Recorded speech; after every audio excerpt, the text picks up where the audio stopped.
everyone, it's Eric again, back finally for a layout update, surprisingly enough, with my layout Harefield, as you can see behind me. I was looking on YouTube this morning and I figured it's about time I updated everyone, because the last video I put out of a proper layout update and overview was February, and not a lot had happened by then, so it's changed quite dramatically since then, which you might have caught in a few running videos and things like that. So I just thought I'd take a bit of time and just show you around everything that's changed, and all the little bits and pieces that are done on the layout, and any new rolling stock which is in my display cabinet next to me or on the layout. So yeah, stay tuned, I'll show you around. So I might have mentioned before, quite some time ago now, but the layout is run by DigiKey's DR5000. That's my command station I'm using. Also, because I'm trying to keep all the brands sort of the same, so lighting is DigiKey's as well. I've got a DigiKey's lighting control, and you can see it's currently in nighttime mode, and it should change to a morning sort of sunrise setting in a second, and then it'll go to daytime for a few minutes, and then evening, and so on, and it'll cycle. You can see now it's actually as if the sun's starting to rise.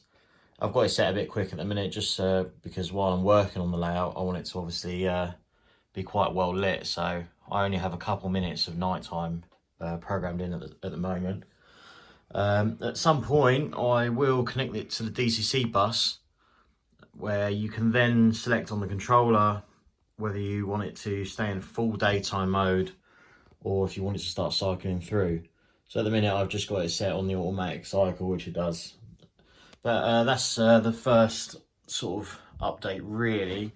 For the purposes of the video, you can see the lighting strips under there. But for the video, I'll probably just turn all the lights on in the room and open the blinds so that it's always nice and bright. This is with the lights off in the room currently, so you can see there's no sort of nasty shadows at the minute. But when I've got the blinds open and the light on, you get some shadows along the back scene here. But that's what they're from, in case you did wonder. So I'll get the blinds open now, so it's nice and bright, and bear with me, I'll be back in a sec. So now that I've got that out of the way, to stop people wondering what's going on with the lighting in here, let's start showing you around, shall we? So this round here is my work area that I think I briefly showed before. It's got some tracks down, and it only goes up to here because this board at the minute is supposed to be my fiddle yard, but it's currently used to store paint and things like that. At some point I'll get around to cleaning it up and getting it in use. But at the minute I've just been focusing on the layout. I've got a few projects on the go. I've got 3D printed London Underground Piccadilly line train there to paint and build. I've got a Metro Models brass Jubilee line train here, which I am currently building a lighting kit for and fitting DCC. So you can see I've got the little PCB here, so I'll be fitting that in with twin motors. So that's another project that's currently on the go. There's quite a few. As you can see, I've got a lot of stock here sitting there, and if I open the doors it'd probably help. So that Jubilee line train has come from this set, which is a 3-car, so that'll be that 3-car in action once that's finished. I've got a 4-car Metro Models 92 here, which will probably be next for a lighting kit. And they'll obviously match the S-stock quite nicely, which will be a bonus. But moving on from that, because that's a sort of something for another video really, here is the overview of the main layout itself. You can see here it's come on a long way. There's so much done to it now that I don't really know where to start, to be honest. Obviously we've got the main track in, which you would have seen last time. Most of it has had the rail sides painted, other than the small yard area. There's a couple little sidings here. These I've got paint, because you can see the sides of the rails are still just plain metal, instead of sort of rust colour like you have here. That's just a base colour which I painted them all in before I start weathering stuff. If I start from this end, so you can see first of all I have made my little overbridge for a scenic break. I'm not 100% sure on this still, which is why I haven't completed the inside of it. You can see there's no sort of lining on the inside. It's just the base sort of frame of it. So I've made it so that it sort of comes out in a curve and it meets up with the side of the baseboard. It should push in slightly more than that, but it's not fully screwed in. It's only nipped up for now. It's got a few lights on there, which again I'm not happy with because of the shadow they cast on the back scene. So I might actually get rid of those and just leave it without. We've got a little train spotter on the bridge there, having a look with his backpack on. A few bushes and all that along the edge. And then along the bridge we've got a model of a Nissan Skyline, because it's a car that I currently own. So I thought it'd be quite nice to include it on there. And we've got a London Underground transit van.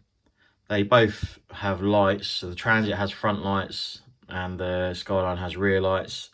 There's no point putting front lights on the Skyline and rear lights on the transit van, because they'll just light the back scene up and it'll look silly. So from the viewing point over here, when they're turned on, it'll look quite nice. They're currently disconnected at the minute, just while I was going through some wiring stuff. Same again with the platform. You see the little platform lights. They were working before, but I've disconnected them to redo it all and just not got around to connecting those back up yet. So moving on from there, I've got a scale model scenery, low relief industrial building. Now in the real location, there is an industrial building here where this one is. It's a different design, but I suppose it doesn't really matter too much. No one's going to know. I just thought as well, it's something a bit different to just having a plain back scene all the way. And in true underground fashion, we've got a bit of graffiti there. I'm sure some of you will recognise that one. If you've ever been on the underground, you probably would have seen that one quite a bit. In front of that, I made a little wall out of embossed sheet. Quality goes a bit bad if I zoom in like that. So it's supposed to be like a wall made out of sort of steel girders and sleepers, which again is in the real location. There is a wall very similar to this. That goes just under halfway across the back scene and it stops there. So I'm not sure whether to carry it on or not. I might just leave it there and put a little tree or something like that at the end of it. I'm not sure, but this is left slightly off the bottom of the baseboard and just it's actually glued to the back scene. You can see the gap down the back there. And the thinking behind that is obviously I'm having the palisade fencing in front of that. And there is a small gap. If I bring you over, you can see there the gap. And this is going to be filled with bushes and a couple small trees and things like that to sort of blend it all in. I've just chucked all this lot in for now to make it look a little bit less silly. But yeah, so that's why that's sort of up in the air, because in the real location it'd be on a sort of cutting, so the ground level would raise up. So I want to try and make it look a little bit like it's replicating that. And it just ties in the back scene a bit nicer, I think, as if you're peering over the fence to see everything else behind. Now, talking of back scenes, this is an ID Back Scenes Distant Town, which I've had John from Art Printers, who make the back scenes. He's modified for me because this is version 2. So version 1, it came up to about here sort of thing, and it was just too tall. It looked silly, and it sort of dwarfed the whole layout really. So I got him to lower it down a bit, and you can see also where there's the cutting for the railway, I've had him sort of make it slope down as if the land goes down and back up again. And where it comes up again, it meets quite nicely with the edge of that wall, which I need to finish, funnily enough. Too many projects. But yeah, so I think that works a bit nicer than it was before, because before the back scene would just go to the corner and stop, and then it was just plain blue the whole way along, plain blue sky. Now at this end, I tried doing the same thing, but I think either I have measured something wrong or he's made a small mistake. So I am going to get just this panel redone at some point when I get round to it. So I want this back seam coming down here like it is, and then sloping down quite dramatically to meet the edge of the scenic break where the trains can go through. Then I want it to meet there in that corner, and then have just plain sky all the way to here, to this corner here, on the right hand side of this hole, and then again curve upwards from there. So you can see it's mainly that sort of bit that's the problem, because over there I can put a tree, but over here there's nothing I can do with that, so it just looks a bit stupid. So that's probably one that I'm going to get changed. Other than that, the back seam's brilliant, and I've gone for the premium version, which is on a sort of vinyl, just a bit harder wearing. It doesn't bubble up as easy, and it just, yeah, I think the colours look a bit nicer than the regular paper version. So yeah, that's the back seam. I suppose I should show you the sidings. These aren't finished at all, and I've got a few issues, such as here and here, where I accidentally hoovered the bush up before the glue was completely dry. So I need to put another one in there, and I need to find a decent static grass applicator, because I'm not happy with the way that it's come out on here. A lot of it is scatter, but there is some static grass in there, and it just wasn't very good. So I've left it for now and been concentrating on other stuff. Now the cable hangers are a Radley Models item. They are white metal, and they come in just plain metal finish. So I've painted them in a concrete colour, and from the range I found it comes in a pack with loads. There's about 20 in the pack. It's like a green sort of wire for making models and like hobbyists and stuff to use. So I've used those because they slot in quite nicely, and obviously painted 3 of them black, 1 orange for a bit of variety. They then lead on to this cable arch which I made the other day, which I'm quite happy with actually. It's made out of the main area is brass, so all this frame is brass. I've then stuck these pieces on the top, which are made out of just plastic card. So I've had to individually cut them out and stick them all on. And then because I couldn't really shape the wire to this, I've actually just used normal cable that you use for like your bus wire or something like that, or droppers, which is pretty much the same thickness as the wire over here. And then to attach it, I've actually used heat shrink. So you can see there's a subtle difference in the size, because the heat shrink obviously makes it thicker, but when you just glance over it, it's not really noticeable. So that then obviously brings the cabling over the 2 lines in the siding and down here where they end currently. Now I do have some spare cable hangers, so I'm thinking either to bring them across and as if they were going off scene, or try and squeeze in some sort of small substation over here, because I've got this area obviously to fill up. Obviously you would have noticed there's a 3-way point there in the way, which looks as if there's going to be a track coming down here, but I am actually going to remove this, which you might have spotted over on my workbench. There's a spare point.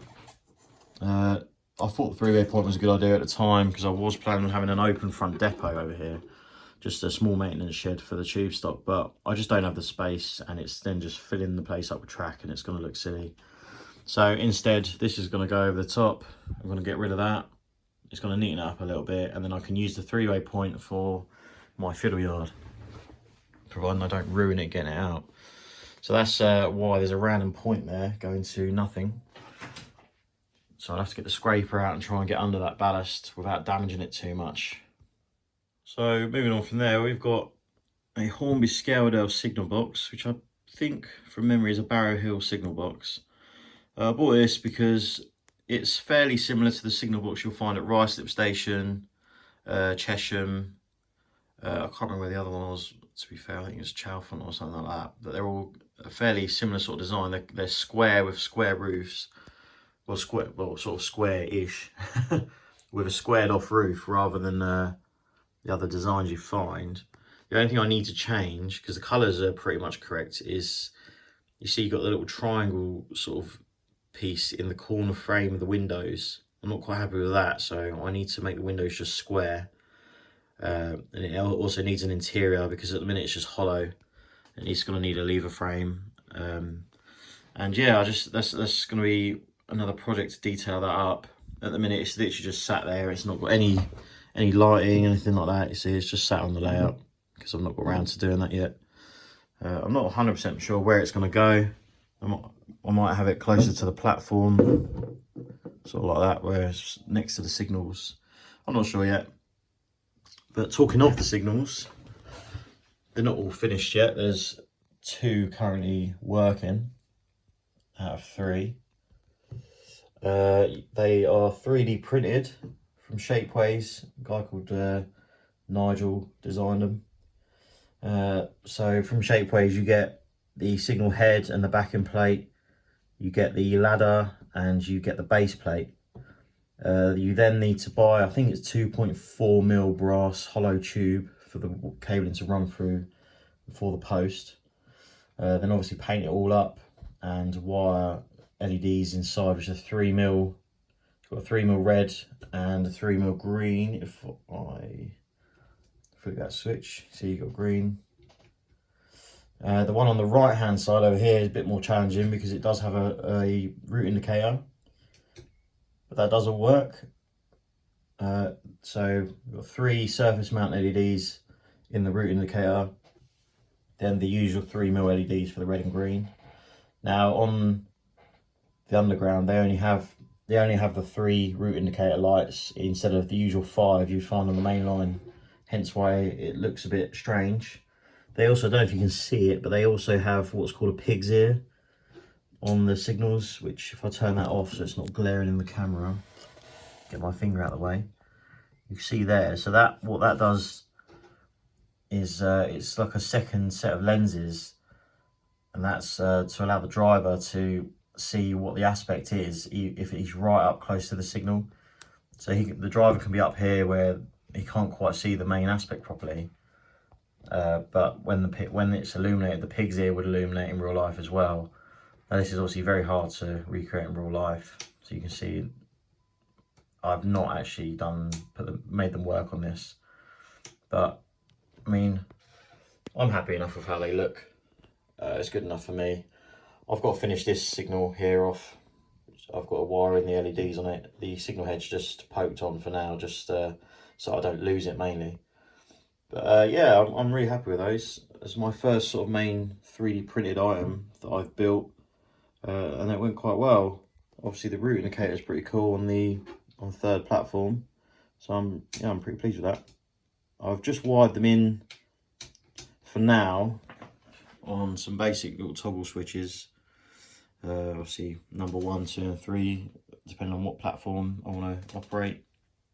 This is only temporary until I actually sort out a proper decoder for switching the signals and points. I've also got switches here, and they are for ground position signal, which I've built. It's very small. You can see it is currently lit red here. If I switch that, you got 2 white lights, 2 red lights. And you'll notice to the left of it, I have built a theatre box, which is a 3D printed item that I've then built the backup of to house LEDs and drilled it through and all that, so it can display a number 1 or a number 2, which I think is really cool. So obviously in the real world, you'll get you get your number 2 and then the signal will come off, and then yeah, you'll carry on over to the sidings. Now that's, again, like I said, just on standard switches for now. This will go over to automatic when I wire the layout up for iTrain or whatever I decide to use. So that's the signal controlling the sidings. I mean, if you were going out onto the main line from here, because this is just a head shunt anyway, you can see there it's just a head shunt. So if you're going out onto the main line, I suppose you just have the position light come off with no theatre box. But if you're going into the sidings and you have the 1 or the 2, and you go into the relevant siding, so number 1 would be nearest the main line, number 2 over to the left. And the HST is in a random little short siding I put in just for engineering trains, which I want to replicate a little set of hand points So over here I want to put a little point lever somewhere and have this manually, well, as if it looks like it's a manual point. So that's just for like a network rail train or a tamper or an underground battery loco, whatever. So you can fit something short in there and then lock that point out of use, and then the two sidings are in use as normal. So that's the sort of thinking there. Also in this area you can see I've just fitted a scale model scenery walkway which goes off the end of platform 1, or well, platform 1 and 2, same thing. Comes across the track over towards the cable arch and just ends underneath it, and then you can obviously make your own way over to your train from there. That's just a little something I thought I'd add in with a few bits of scatter around it, just for some sort of grass and foliage and stuff. I need to put some bushes around, but it just gives it a bit more interest around here because it was looking a bit plain before. So I suppose we should move on to the station really, as it sticks out like a sore thumb. So I'm sure you're all waiting to have a closer look. Well, I'll start from the end of the platform. You've got the scale model scenery tactile paving with the anti-slip area, and you've got scale model scenery laser cut paving slabs also in the middle, and we have Pico platform edge in there. Under that is 18mm MDF. I can't quite remember how wide it was. I'm sure it was between 10 or 11 mil, and the reason I made it that wide is because then if you cut the scale model scenery paving like dead in half, sort of perfectly down the middle, then it's the perfect width for that and the tactile paving on either side, and then the Pico edging, and it all fits together perfect. So that's why I've done that. We've got a nice set of GWR fencing on the end of the platforms, which are here, obviously. Just you see this quite often on sort of outer London stations rather than the gates that you sometimes get. I didn't really fancy making those. It's not sort of in the middle of London enough to have all that sort of stuff. I wanted it to still sort of keep a countryside kind of theme. We've got the 3D printed sort of anti-trespass panels from Scale Model Scenery. These are really cool. Probably one of the best little items they do, actually. They're really handy. They look wicked. And you see them all over the country. So you see I've put them on both sides, both platforms. Really happy with those. And I got quite lucky with the width. It's perfect for the fencing. So you see the fence just goes up to the edge of it, which is exactly what I wanted. So moving on from there, we've got a little flower bed that I made. This is out of the same embossed plastic sheet that the fencing over in that area is made from. So that's just a few bits that stuck together with some Gauge Master flowers in the middle, all just sort of glued down with PVA. It's quite sort of durable, and that's stuck to the platform. Just a bit of super glue. You don't want to go too mad though, because it will dribble out the side and you'll be able to see it all, but I'm quite happy with how that came out. I'm not sure whether I'm going to do one for the other platform. I probably will, maybe have a different colour, because it looks a little bit bare over there, and I quite like them being fairly symmetrical. I think it looks quite good. We've got the platform lights here, are from Trains for, where are they from? Layouts for You, sorry, which do work and they do light up nicely. I've just currently got them turned off while I redo some of the wiring, because I wanted it to be a little bit neater. The people you can see sat down there, just backman items. It's just seated figures on Gauge Master.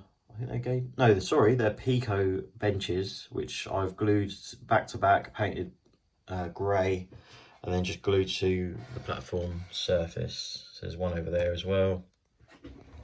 We've also got one about halfway along the platform with a little Pepsi drinks machine, which is also from Layouts for You. I really like that, and they come with resistors built in, so you just chuck them straight on the layout, wire them straight up to your bus wire or your accessory wire, whatever, and they work spot on straight away. It's just something a bit cool, really. You don't see on many layouts. We've got more people over here. Same benches again and same pack of people. We've then got a driver here waiting for his train. I just found this figurine and thought he looked cool on my layout, so I chucked him on there. And when you bring a loco into this platform, because obviously it's a bay, it's a bit shorter. When you stop, he's sort of in line with where you would roughly have a cab. So it's quite handy, really. As for the platform buildings, I've used lighting strip all the way along, and every piece is individual. So you see, I've not glued the end one down yet. So you can see that it's individual LEDs, and the wiring is all hidden when you put them on the platform. So the reason I've not glued this one down yet is because I've not put any benches inside. So this one is glued down, so you can see there, because if you look in there, there is a bench with a little man sat in there. So I wanted to put just a little bit of detail in there before I finally glued them down. The two middle ones are glued. The back platform, I don't think, no, I have not glued any of those in yet because I've not finished them off. So the plan is, obviously these three are glued here. You can see that they don't line up very well. So once this one is glued down, I'm gonna go give the whole lot of skimmer polyfiller, sand it all back, and then repaint it all so it looks like it's one continuous roof, because that really does my head in. It just sets your OCD off seeing all these gaps. But yeah, so it's just LED strip that you can buy on eBay. It's about £5 for a 5 metre roll. A couple resistors here and there. So each piece, so each building has got just 2 wires hanging down. The resistors are built in. Took a while, but it's worth doing. And I also painted, oh, you can't really see it, but I did paint around the strip in grey, so it doesn't sort of stick out so much, so it sort of blends in, and then I've just left the actual area where the LED is exposed. But I think it gives off a nice light. I might actually tone it down a little bit because in my opinion it's a bit bright, but it looks pretty cool. Now the footbridge you've all seen before briefly. I showed you it's a copy of Ruislip Station. However, I wasn't happy with it facing the right way, so I've took it completely to bits, and you can see there this side I've flipped 180 degrees so that you come up the footbridge this way and obviously down the opposite direction, which just looked a lot better than it was before. That was a massive amount of work to do because it's such a fiddly piece, and I've had to get the Dremel out and sort of break bits to get it apart and all sorts. And gluing this back together, oh my days, it was a nightmare. Not to mention the roof, because the roofs just do not want to stay in place. So they're glued in now as well, and finally the whole structure is in one piece and assembled, so I don't want to touch it anymore. I've had to touch up the paint as well. Normally it doesn't come with the white on the middle, and it doesn't look perfect, but it's good enough for what I want. There's a couple little bits to touch up still where a little bit of glue has found its way onto the paint. You can see there needs a little bit of grey, but also it's got a few people in, and it has lights. So if I can get the camera low enough, you can see there it gives a really nice effect. If you look down the footbridge, I think it looks so realistic with the man with his luggage. You got the little lights up in the top, which I can't remember where they're from. I think the lights themselves are from Layouts for You, but I've changed the LEDs in them to surface mount LEDs because they weren't bright enough anyway, and I did have an issue with them popping. You can just about see there the light shining off the 2 separate LEDs, but they give a really nice effect. It's just the 3, and again you can sort of just about see that the wiring is all straight down the middle of the roof, but it's blended in with paint, so you can't really tell. But I love the way it looks, and it really gives a nice effect and finishes the station area off. So we've got that guy with his suitcases. We've got a guy over here with his camera going over to the other platform to get his shots of his train. We've got a man here as well waiting to go down the stairs behind him, and he is positioned there because, so if you can see it behind him, that is actually heat shrink coming down with the wires inside for the lighting. So he sort of hides that a little bit. If you was to look from down the bottom, it stops you being able to see it. So yeah, I'm very happy with how that turned out. And you can see it just finishes the station off so nicely, having that footbridge there. If you look down here, it just fits the scene quite nicely, and it does sort of do its job in hiding the scenic area where it ends, where the trains will pass through. Yeah, I'm really pleased with how that come out. I'm glad I stuck with it, because I was getting ready to throw it in the bin. Not gonna lie. It really did frustrate me, this thing. But it's done now, looking good. All I'm waiting for now is I've got decals coming with my Harefield Road roundels on, and they'll be stuck to the sides and in various places along the buildings, as well as making some signs up that go on the lampposts, which you regularly see on the underground itself. The end of the platforms, again, I've got the fencing here with the 3D printed anti-trespass panels. They're in place. We've got a rolling buffer stop from Scale on platform 3, because this is a terminating platform. A little bit more fencing and anti-trespass there. And obviously, as I mentioned earlier, the back scene should have started here and come up in an arc, but something's gone wrong there, so that's something I'm going to be addressing. Because other than that, it should look alright with some bushes and and maybe a tree behind the buffer stop. We've got just about enough room to squeeze something in there. That brings us on nicely to the station building area. You can see I've turned the station building round 90 degrees. I've extended the platform paving and all that over here. And I've actually cut the end off of this building. So it was actually the same. So this curved area and all this where it sticks out, it was the same on this side as well. But it just took up too much room, so I've chopped it off, and I've actually just sort of made it into what I think it should sort of look like, really. I've used a bit of embossed plasticard brick on the side. I'll have to get you a better shot in a second. And I've had to build up the roof again here, because I did actually cut it straight back. You can just see the line there just about, but when you look at it normally from the viewing angle, you can't really spot it. But yeah, like I say, this was all completely missing, so I've built that up with resin and various glue and polyfiller to make the ledge as well, and it's come out really nice. Around the back we got a little bike shed, which is a scale model scenery item, surprise surprise. Got the fencing again going round to stop passengers falling to ultimate death. We got the head shunt, which ends up here, obviously, again. I think it looks quite cool where the platform coping is down here as well. Gives you like a nice sort of close-up shot of it from the edge of the baseboards. I've put a little bit of dirt down at the minute just as a little tester, because if I have locos parks here, then my idea was that's going to leave oily deposits. I just did this as like a dark wash just to give it a test.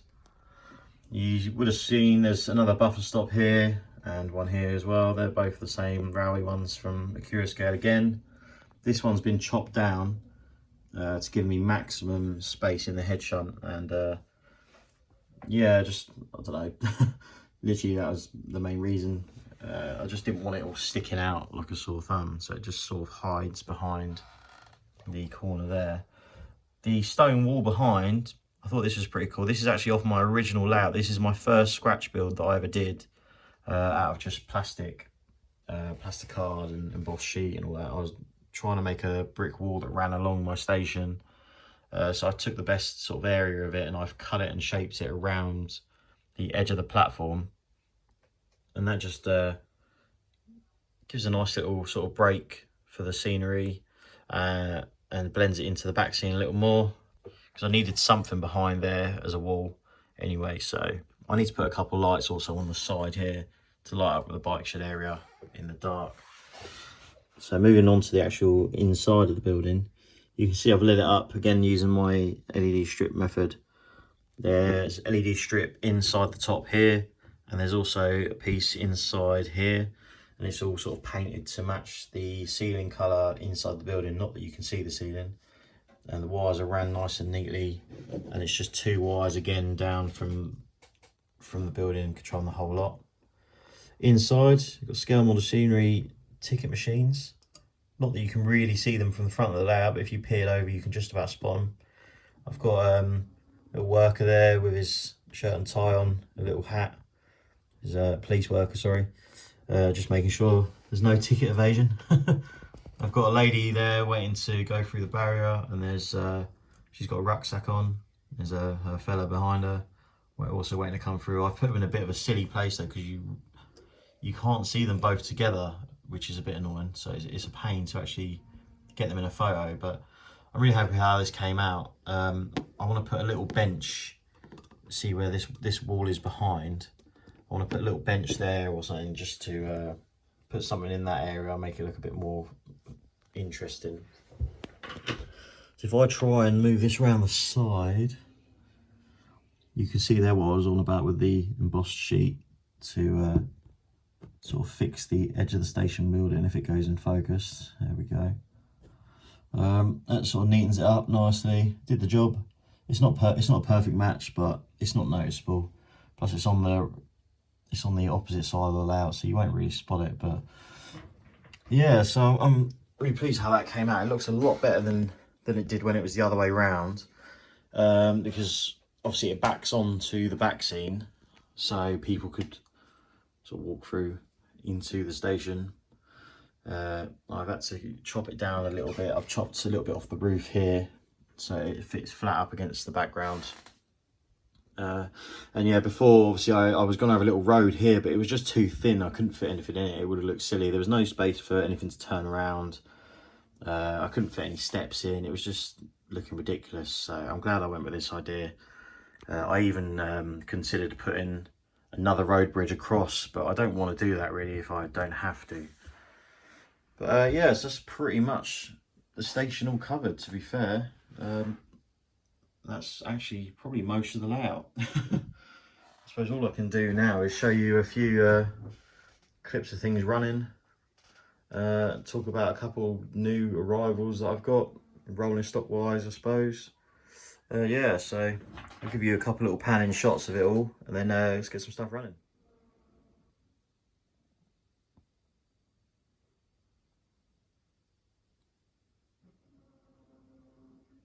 So this is one of the new additions to the layout. I just sort of bought this on a bit of an impulse really. Well, along with the 150 that's sat here that doesn't really match my whole theme of where the layout's set. But yeah, I just saw these fairly cheap, and they come with TTS decoders, as you can hear there.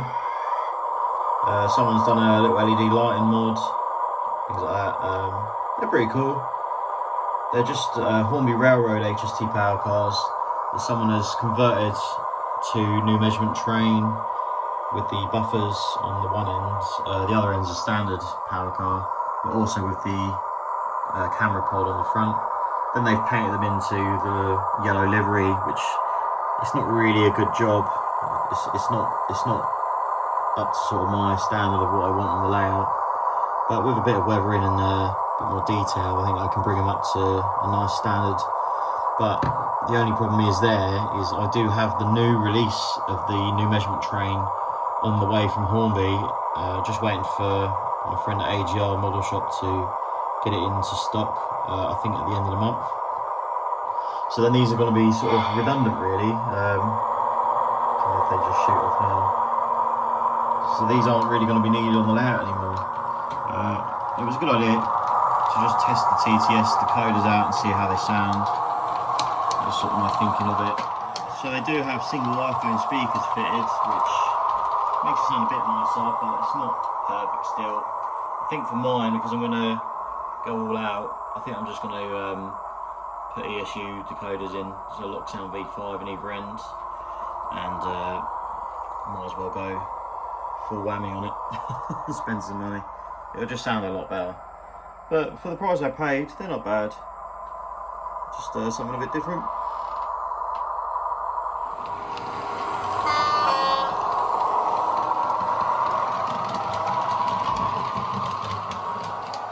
Next up then is a 150/2 in First Got Western Dynamic Lions livery.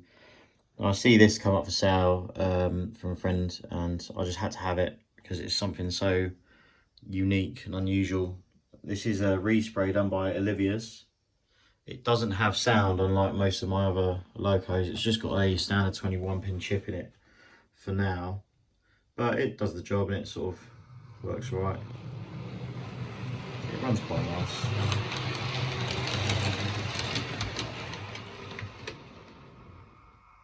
Little cord along, lovely.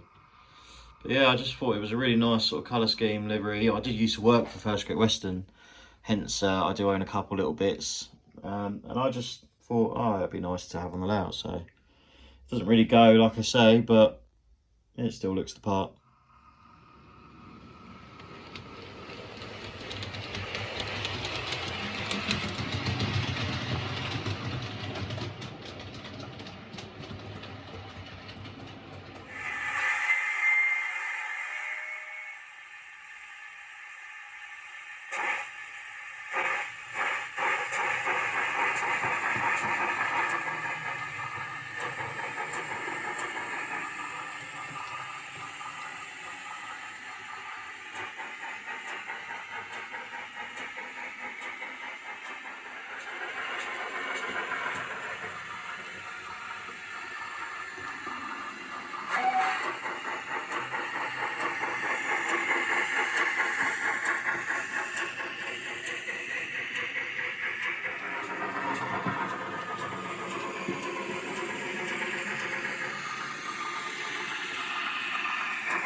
So there you have it, guys. It's been a lengthy update. Hopefully you're not too bored and have stuck through it.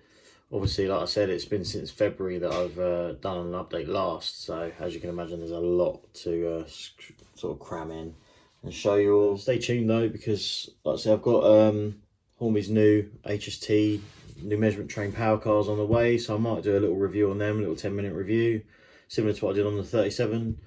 I'm also probably going to do a video showing the fleet that I have, go through and talk about what I've actually got, show all the tube trains I've got, because people seem to be very interested in those, some of the resprays I've done and things like that, and some of the projects I've got on the go.